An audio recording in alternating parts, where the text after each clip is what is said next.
Now another great presentation. We have an update on Easter Field from ASM at the Los Angeles Equestrian Center from Leanne Claywell. I'm actually abdicating my spot to Joe and Stephanie. Yes, very good, very wise. Very wise. That's exactly right. I appreciate those presentations myself.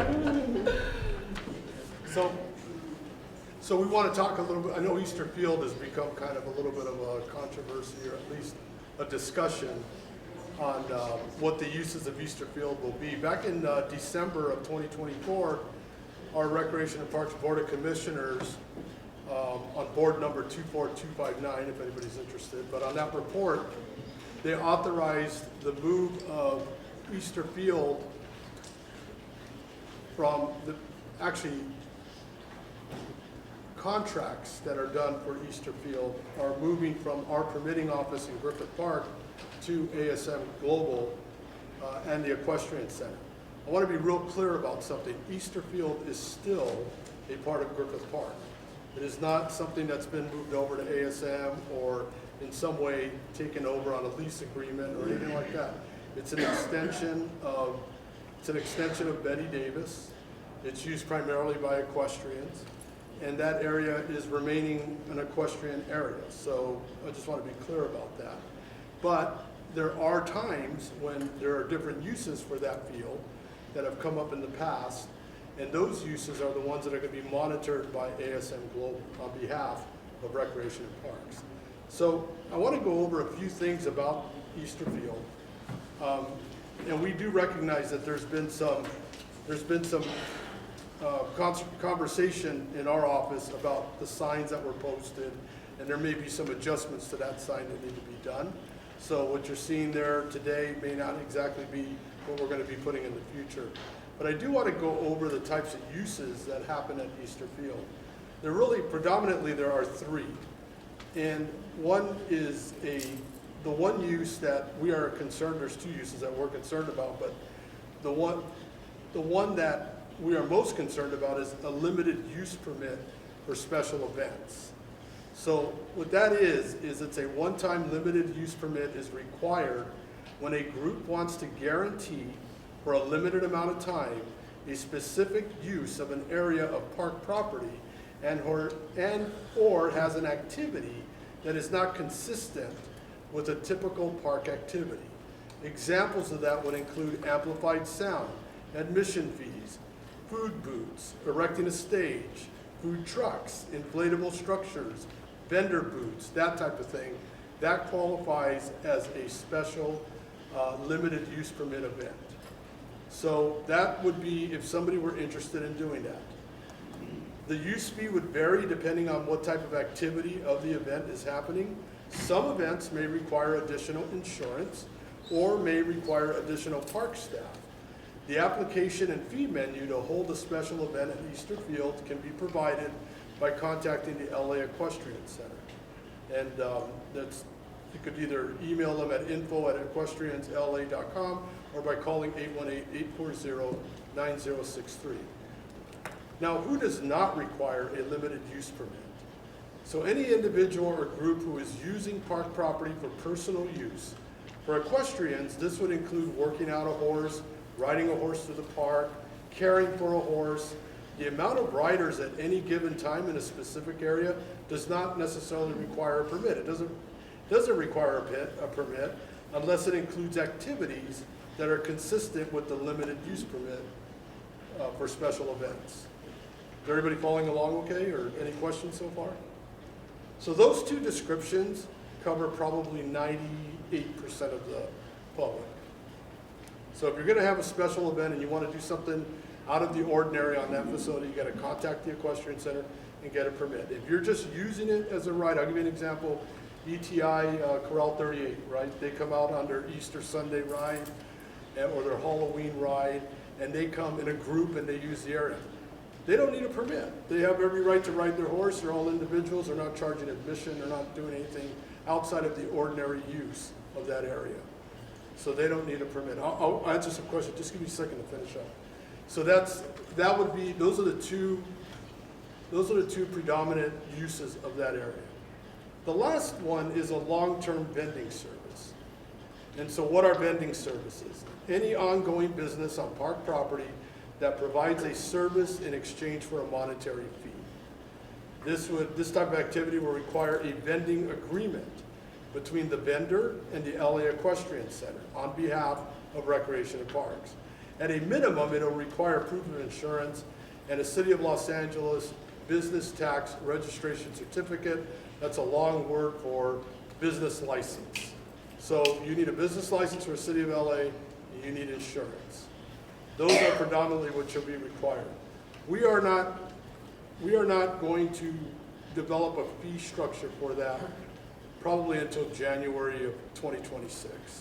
And that's when we'll come back and give some sort of a fee structure. I need to give some time to ASM and ourselves, Rec and Parks, to develop a fee structure for that type of activity. So that's the other type of use that can happen there. Any questions so far? Okay, Or- I have been informed there are no more public comment cards, so if you would just come forward to the podium and state your name and your question.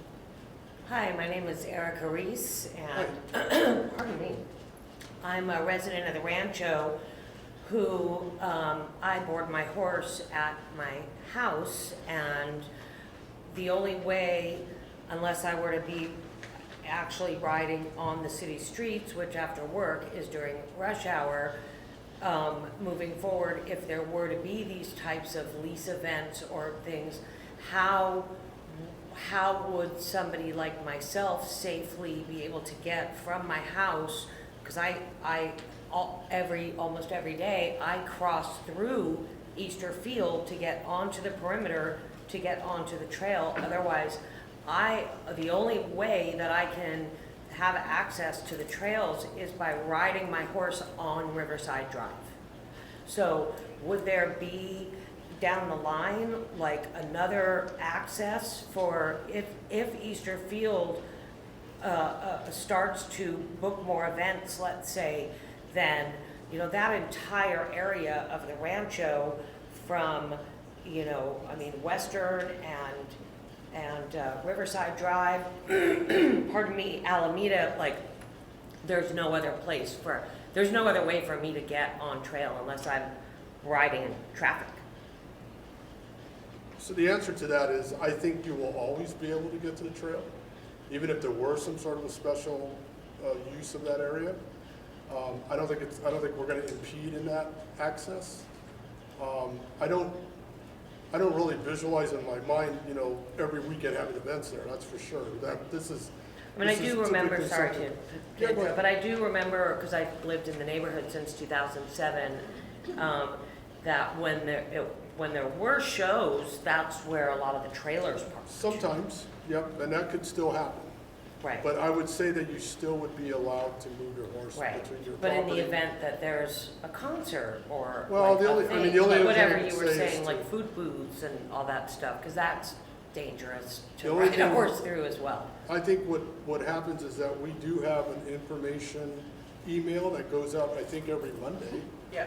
And if there is a special event happening on Easter Field, it will be mentioned in that for the following week. So I would just say, make sure that you're getting those newsletters sent to your email, Right. and that you'll be able to follow along when that type of event happens. We also work with Noria in getting the Yeah. communication out in her email blast. Okay. And on the Facebook page, the Burbank Rancho, blah, blah, blah. Liz is one that Liz Yeah. runs, and to make sure that we get information out on there.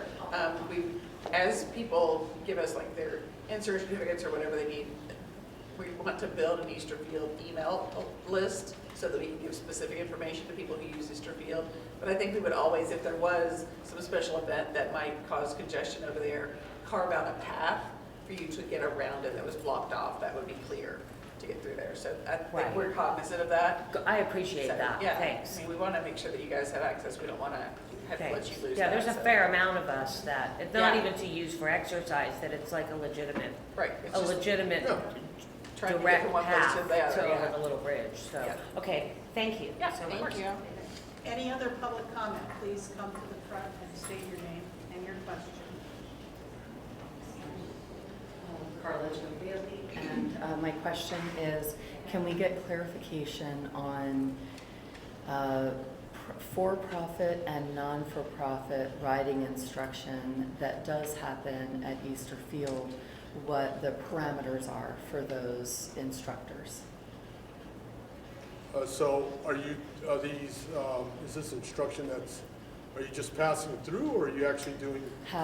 So there are various Describe people. to me There are various riding instructors who will use the space at Easter Field to give lessons, and so there are questions about what are the parameters, what they need to do in order to hold those lessons. So they're just questions that are being posed to me that I want to be able to answer. So you're talking about individuals who are bringing out people who they're charging to train a horse? Some, and then there are others who, mostly it is people who are giving lessons for profit. Sometimes I myself will go with a small group of young girls, and we'll go out there to just do something different.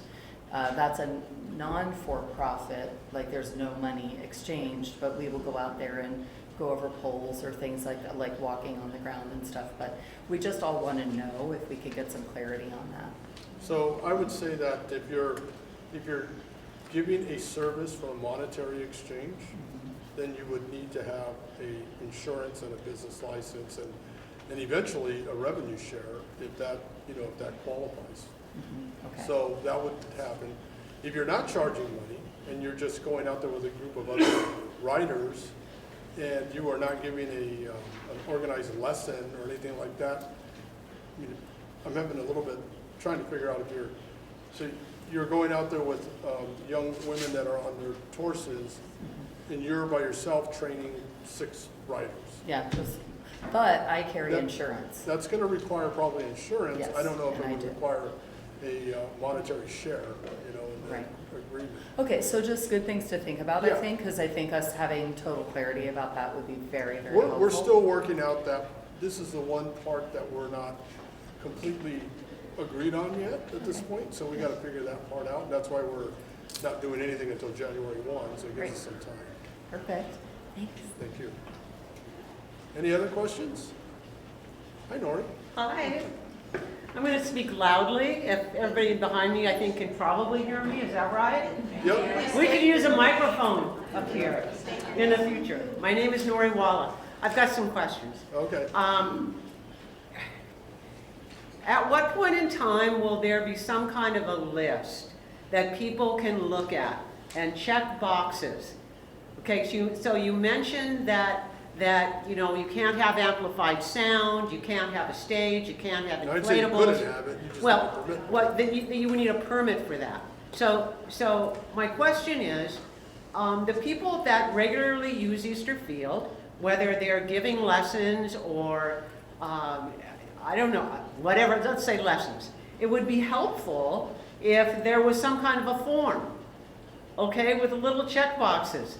I am having amplified sound, yes or no? I'm using inflatables, yes or no? Yeah. I'm charging money, yes or no? Yeah. And I think that's really what everyone wants. They just want some kind of a structure, and they want it as soon as possible because they want to keep doing what they're doing. Okay, so, and then I have a comment. Are the people that are giving martial arts lessons in Betty Davis Park, do they have to have a permit? Yes, Okay. if they're exchanging monetary money. yes. Okay, and the same with the dog And the agility Pilates courses? guys and everything, right? Yeah, and It's, what about the people that have the parties and they bring in bounce houses? They all have permits. Oh, they do bounce have Yes. permits? Bounce They have to- houses. Yes. Sorry. Sorry. Yeah, they're supposed to. So, okay. We have an approved vendor list for bounce houses. So if you want to have a bounce house in the Oh, I park, see. you I got have to it. go through the special events office to pull a permit and use our approved vendor list. Okay, so if I was gonna have a child's party and I wanted to have a bounce house, every bounce house in the local area would know to get a permit. They should. And we Well- have someone that goes around and checks. on the weekends. Yeah, okay. we actually have a monitor that drives around and says, where's your permit? And they say, I don't have one, and we sell them a permit on the spot. Okay, all right, thank you very much, appreciate it.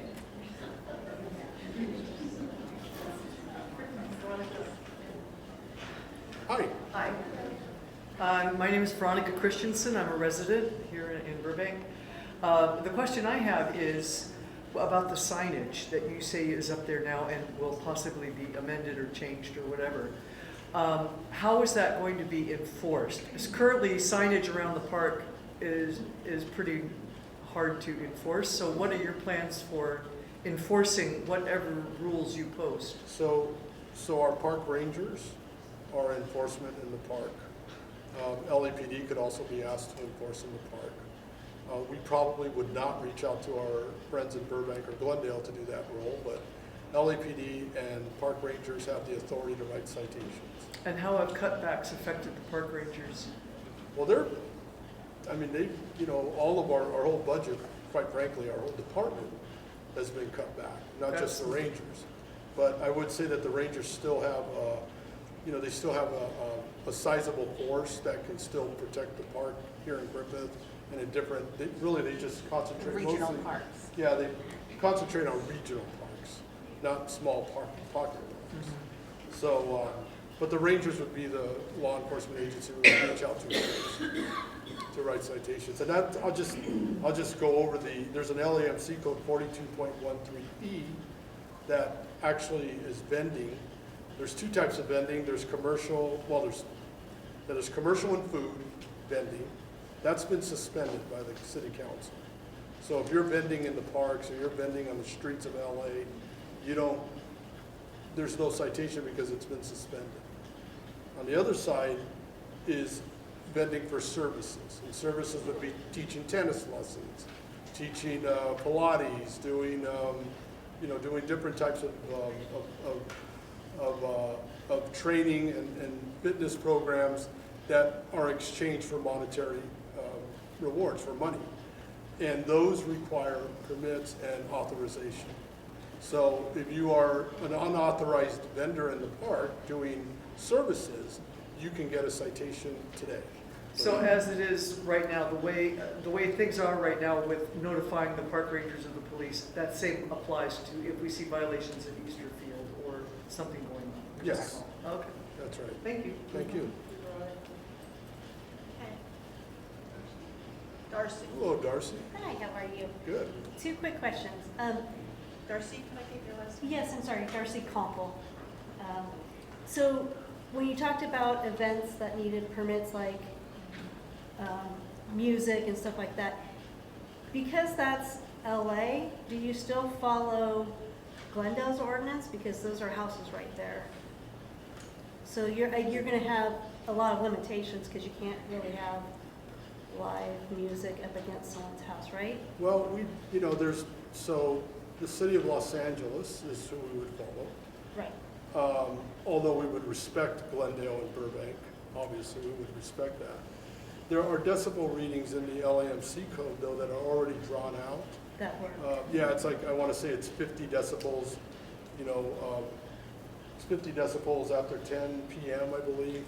And then that goes up until 5:30 in the morning when the park opens, and then it changes to like 40 decibels.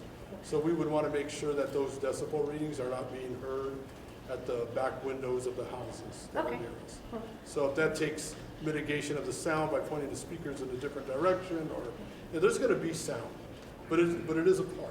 I mean, Right, but I was just wondering if you had Yeah. a look, But comply. we do have a criteria for sound. Okay, and then my second question is, you said park rangers can ticket, and so my question is, we've had a lot of problems with the bikes on the trails. The other day I had 2 bicycles in the bridge. They're not allowed in there, or in the tunnel, sorry, not on the bridge, in the tunnel. They're not allowed in there, but they're there. I've talked to the park rangers. If we could get them out there and actually ticketing, they said they won't ticket bikes on the trails. And I've had one biker that actually picked up and threatened to hit my horse with his bike on the bridge. So can we do something to get them to start ticketing? Is there something someone we can talk to? Because I think if we started ticketing, I mean, we have specific people that actually go on the bridge on purpose just to piss. I'm not sure who you spoke to with our park ranger division, but I know that they have cited individuals for riding bikes on the trails. Are they out specifically looking for that? You know, I can't say that they do that specifically, but they need to see the individual on the trail themselves to be able to cite. But from conversations I've had with our chief park ranger, that is something that the rangers look out for and that they have cited for. We're not just talking this side of the park, we're talking all areas of the park. I do know that when you call the ranger station, usually it's hard to get through and then also to get them to respond. But if we had the people that ride the horses in there looking more actively, maybe more during times where we're seeing them and actually ticketing. Because I've talked to the mounted and they're like, yeah, we don't ticket. I could follow up. That would be but- awesome. Yeah, for sure. I just think it would help to get people to course. stop doing. I mean, in all honesty, this area has been, between bikes on, the Mariposa Bridge belongs to the city of Burbank, right? Right. Once you get over the bridge, then it becomes LA. You get underneath the tunnel, there's so many stacks of different. And everybody's like, it's not mine, it's not mine. It's not mine. Right, and so this area, and I'm not trying to make excuses, but it's been very difficult for us to even figure out what law enforcement agency should be answering in the river, for instance. And, the river is LA flood control, and then if you dig a little deeper, you find out it's, Army Corps of Engineers, federal, and then there's the city, which at the very bottom, it belongs to Griffith Park, but the city has limited uses on the river, and it's a mess, to be quite frank. No, And I it's, totally agree, and I can see where that would happen, but I would think at a minimum, it is Griffith Park Well, public, you're- so and the rangers I should almost, monitor it. this is gonna sound really terrible, but I almost wanna say that if you're up on Skyline Trail on a bike, you're gonna get a ticket. No, 'Cause it's- I've seen not get Well, you should get a citation and I agree. nobody questions it. Nobody is sitting there going, is this okay to give them a ticket or not, like they do on this trail across the other side of the river, for instance, But they, the bridge. yeah, that I shouldn't, understand, yeah. I know. But we could look into it and we could talk to our ranger staff That'd be and awesome. figure out if we could improve on that. Okay, for sure. thanks. Any other questions? Oh, sorry. Thought of something. Hi. Hi. Lori Freilich, I live in the Rancho. Just to follow up with the rangers, how many rangers do we have? Do they work 7 days a week? How many are there at any given time? Because I rarely see them on the trail.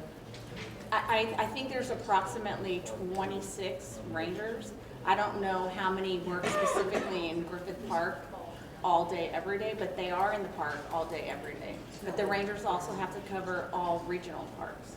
But we do have a presence. The ranger station sits within Griffith Park. So the hub for majority of the rangers is here in Griffith Park. The chief reports to Griffith Park. There is a presence of rangers in the park. How many are horse rangers? Do you know? I don't know that offhand. Maybe 5? Well, we have 4 horses. You don't have any mounted patrol. Well, we have mounted, we do, but a lot of them are not, They're not park rangers, right? a lot of the horses a lot of the riders that we have with the mounted unit are not police officers, so they can't write citations. We don't have a mounted unit made up of actual police officer status rangers That can give tickets. that can give tickets. So the answer to that question is no, we don't really have a mounted unit that's going around writing tickets. So I've seen them here, and I know that They're here, they they're work- here and they do patrol. What is and they their do go out on the trails. responsibility? Observe for the most part. Go out in the field and, take care of small issues that are happening, report back to the rangers, to the ranger division on what's going on in the field, and, if there's an incident that happens, to call for help or to get assistance. That's kind of their role at this point. Okay. Unfortunately, we don't have the budget to fully, we would love to do it.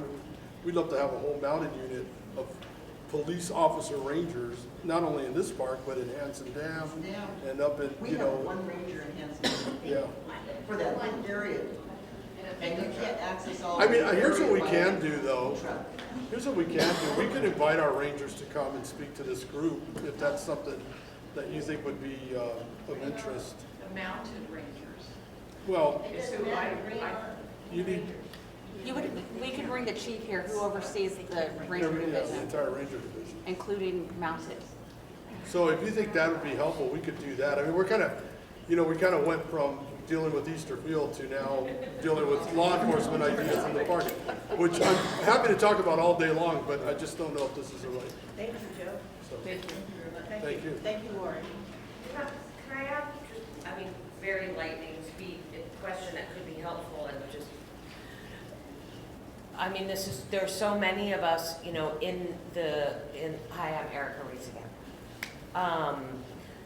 Is there something that we could participate in that we're representing, like volunteers, like hall monitors in school, like trail monitors, where we would be allowed to like wear a patch or like something on the vest that are like where we're like the eyes, where we're not like obviously gonna do citizen arrest or whatever, but that there are more people out that are representing the park and rangers, if we go through a little course of safety or whatever, because I know a lot of people that I ride with that would be more than happy to just sort of at least be a presence, because we already are, where it might be like, hey, I'm kind of connected with this, so I don't know. I think you see We've my had point. discussions about having a mounted unit volunteer program. I mean, I think our challenge is that we can't even get to the point where we have a mounted unit at this Right. point, so, or at least a stable one with, with Right. law enforcement Almost just officers like and a that type of thing. Ranger, Girl No, Scout, no, we Cub would- Scout kind yeah, of, I think it's a where we terrific- can wear, or it just at least looks like there's more of a It's a presence for terrific safety. idea. It's a terrific idea. It's just that, we're so budget strapped right now, to be Yeah. quite honest, that things are, I mean, we're building whatever program we can from the ground up. And it's certainly appreciated, so thanks. Thank you. I'm done for now. Okay. Tony Osick, I live in Rancho, I also ride. Just a curiosity question. To my knowledge, since I've been in the area, Yep. Easter Field has been Easter Field. So why the need to change anything at Easter Field? Just We're not changing anything. why is it that we have to have somebody, ASM, now We, in charge of Easter Field? we've been doing, I mean, we've had a permit office this entire time. We're just having them do the paperwork, to be quite honest. But I mean, why is it that you guys aren't just continuing doing whatever you've been doing? Because it's an equestrian activity area, and we feel that it's more suited to be controlled by the equestrian center itself. Okay.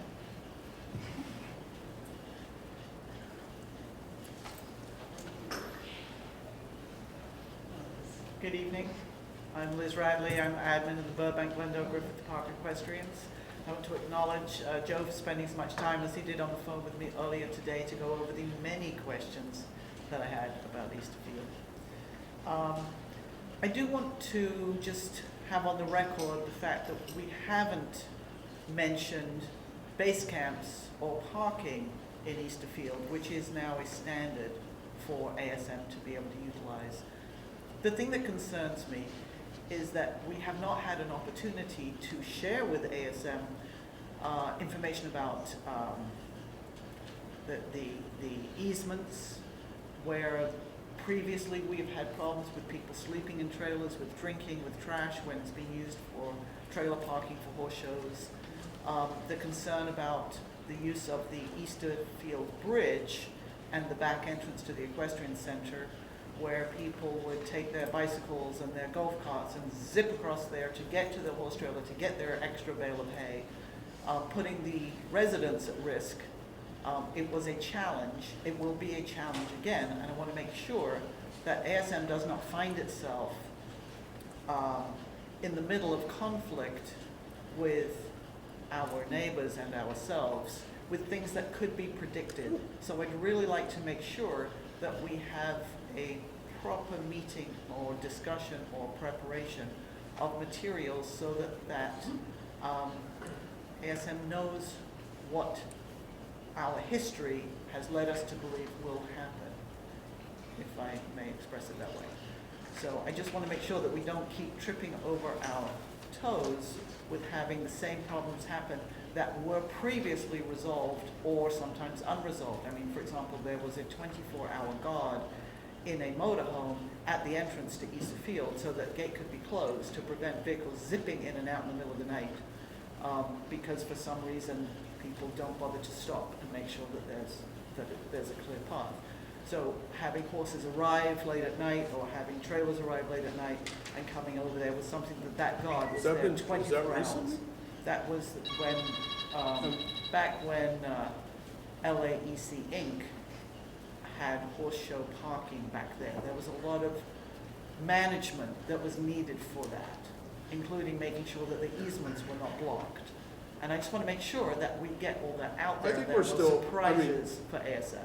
I think primarily, we're gonna use the equestrian center as we used to just, like, we'll park the cars in the equestrian center area. Right. If there's a purpose behind having the overflow into Easter Field, I think Right. that's when that would take place. I don't, Right. And of course, we would like I to think it know would when be that very might limited, be. Right. Because if there's not people there parking the vehicles to preserve the easements and the pathway, people just park wherever they want because, people are people. So I just want to make sure ASM doesn't get caught in the middle, that we lay out the problems we've had before and how we might advise the best way to resolve them as these kinds of uses increase in the future. it's not unusual for us to add park activity monitors or security guards, that type of thing, to protect property and access and, ingress and egress of Exactly. vehicles and And things I like look that. forward to the opportunity So- for us to be able to lay that out on paper. Yeah, and I think that'll definitely be discussed. Obviously, the promoter or whoever it is that's holding the event would have to add those additional costs for Yes. that service, but it's not unusual for us to provide that as part of our special events in the park. I feel like that's a song. All right. I Thank want to you. thank everybody. We're only halfway through our agenda and we only have a half an hour left. So I want to refer everyone to the laparks.org/equine for a rundown of the committee member reports, which is item number 7. And that item number 8, I would like to turn the meeting over to our secretary, Larry Watts, for nomination and election of officers for the upcoming